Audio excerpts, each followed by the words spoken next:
Yes, so my first question is about your lecture yesterday, because you've been talking about the education of the children, if the school is the one who is responsible for more or the parents.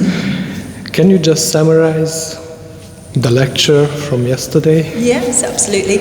So yesterday evening I was here at MCC in Debrecen and I was talking about who should be responsible for raising the next generation, whether it should be parents or children, parents or teachers, who have responsibility for raising children, for being concerned with their welfare, their moral upbringing, their physical and spiritual upbringing. And I guess the argument I was putting forward was that in the UK right now, things are becoming very blurred. It seems like teachers are taking on more and more responsibility for child development, everything from schools providing children with breakfast, teachers giving children lessons in how to brush their teeth, teachers instructing children in sex and relationships education, for example.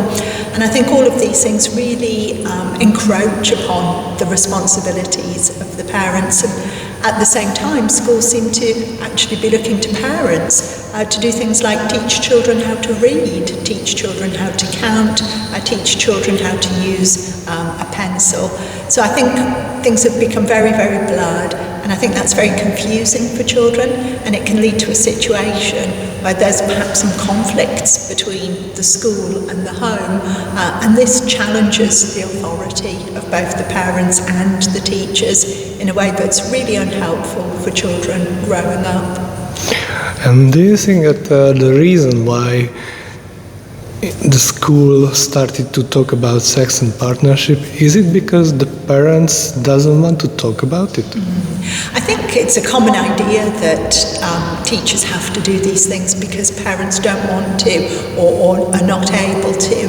But I think often it actually works the other way around, that the more teachers do these things, they give the impression sometimes that you have to be an expert or you have to be a professional to be able to talk to children about sex and relationships, for example.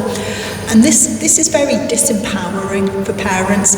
It makes parents think that you need to have some special qualifications or you need to have some expert knowledge just to be able to have these normal kind of conversations really with your children. And sometimes I think when we're talking about relationships, you don't actually need to have a conversation at all because children learn about relationships by observing the adults around them, and they learn far more about what it means to have a nice relationship by actually having a nice relationship, a loving relationship with their parents. They don't need special instruction in these things, but the more that teachers actually take on board these responsibilities, the more parents think, well, either maybe they can't do it, maybe they don't have the expert knowledge, or, well, if schools are going to do it anyway, then they actually don't have to do it. So I think it really works the other way around. And there might be a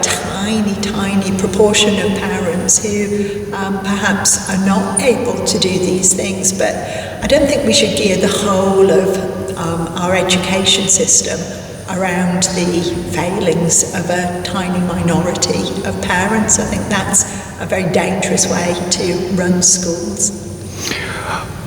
Is one of the reasons that the parents are working too much? They can't spend enough time with their children?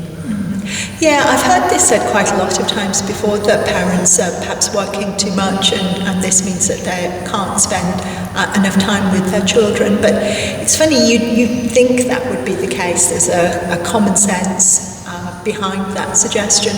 But I think it's, when you look into the statistics, you actually see that both mothers and fathers are actually spending more time with their children today than at any time in the past, even though they are spending longer in the workplace as well. And the kind of things that parents are not doing so much nowadays is often housework, for example, cooking, laundry. All of those things now are either much quicker to do thanks to washing machines and microwave ovens and convenience food that we can buy from supermarkets, and people are